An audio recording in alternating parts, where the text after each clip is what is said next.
What if the thing that you're doing to protect your relationship is actually killing it? This is a tough one. I'm Terry Real, the founder of Relational Life Therapy and the author of an audiobook I recommend called Fierce Intimacy. And let me tell you about fierce intimacy. It means that if you are going to be in a passionate, alive, long-term relationship, you have to be fierce. You have to take risks. You have to actually put the relationship on the mats from time to time. You have to take each other on and tell each other the truth. And guess what? Most of us stop doing that. Arguing about how we're going to raise little Timmy. Telling her again how dissatisfied I am with our sex life. Asking him again to be more respectful of me when we're out in public. Good luck. I let go. We make do. We tell ourselves that we're accepting, we're being mature. But in reality, we're not really accepting. We're festering. We're harboring a grudge. We're walking around with a background thrum of dissatisfaction and often resentment. And that resentment that we don't even let ourselves acknowledge leaks out as distance, lack of generosity, armoredness, lack of flow, and certainly lack of sexuality. I have 8 million sayings, and one of them is, when we stop telling each other the truth and taking each other on, the first casualty is passion.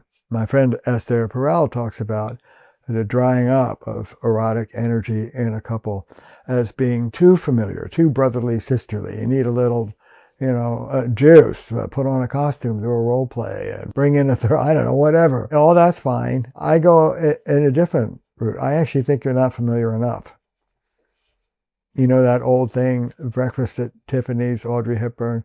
You look at the couple in the restaurant, obviously married for years, sitting there eating dinner in total silence. And you say to your partner, I never want to be that couple. Guess what? It isn't that that couple sitting in silence has nothing to say to each other. It's that they have too much to say to each other, and they haven't found a way to say it.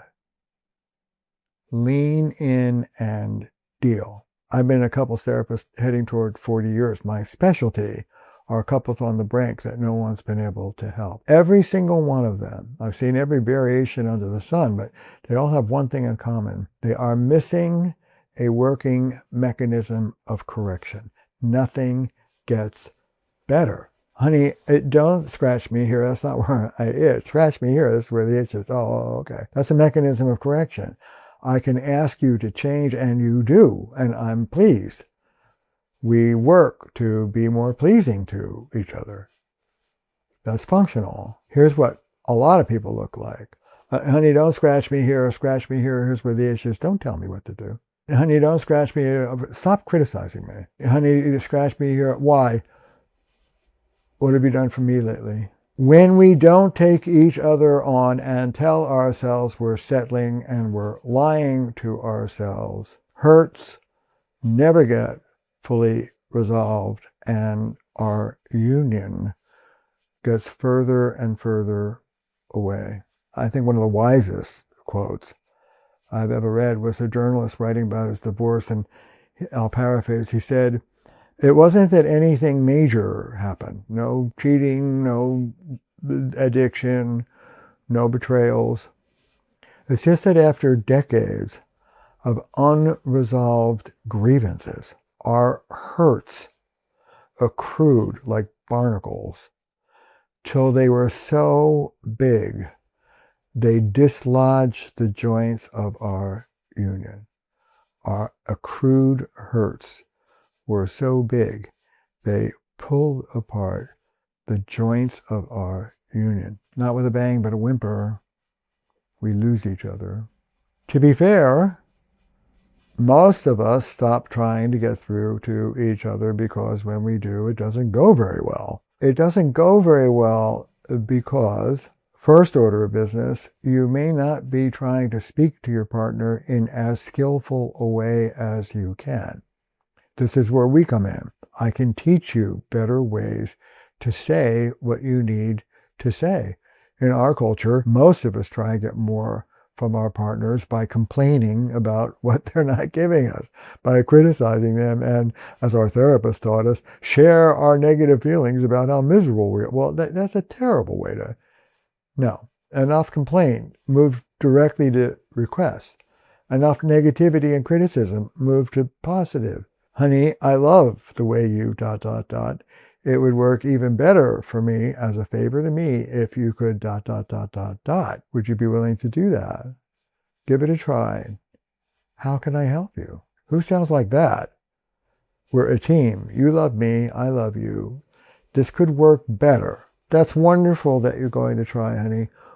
Is there anything I could say or do that would help you in this new effort of yours? The golden rule of relationality is, what do you need from me to help you give me what I'm asking for? How can I empower you to come through for me? We're a team. That ain't the way most people talk. So, to be honest, we stop taking each other on because it doesn't go very well when we do. All right, step one, learn how to do it better.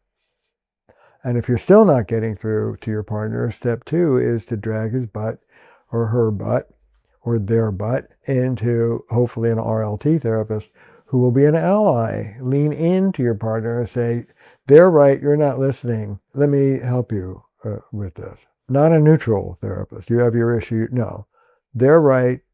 Their experience, if you're not listening to them, is true. You're not.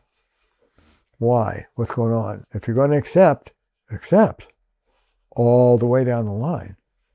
But if you really don't like it, own it, lean in, deal with it. If you can't on your own, get some help. But don't sit in quiet fester.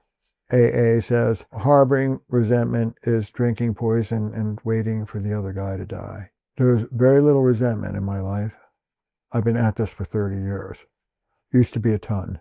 I ask people to come down from resentment for your sake. It's a shitty way for you to live.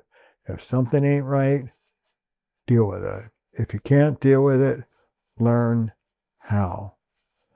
If you still can't deal with it, get help. But don't tell yourself it's okay when it's not being okay, leaks out of you sideways.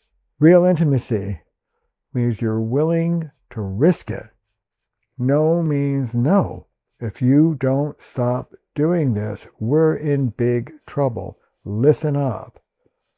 Be daring, but with love. And let me tell you this, it's not really a safer choice. It's a less upsetting one. Over and over and over again in 40 years of couples therapy, I see it's mostly women, sometimes men, accept things from their partner they have no business accepting. And then 5, 10, 20 years down the line, the partner leaves them for somebody else anyway. And on the way out the door, they say, well, this relationship is dead. And the irony is, they're right. It is dead. And often who they leave for is more alive. It's dead because you made it dead because you didn't listen to your partner when they tried to talk to you. That gets swept by the boards. But let me tell you this. Take each other on. Keep it alive. Keep it juicy.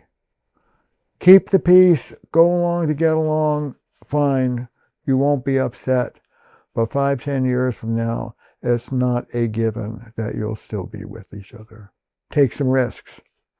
Life is risky. I don't like our current obsession with safety. Have courage. Take some risks. It isn't safe, but it's worth it.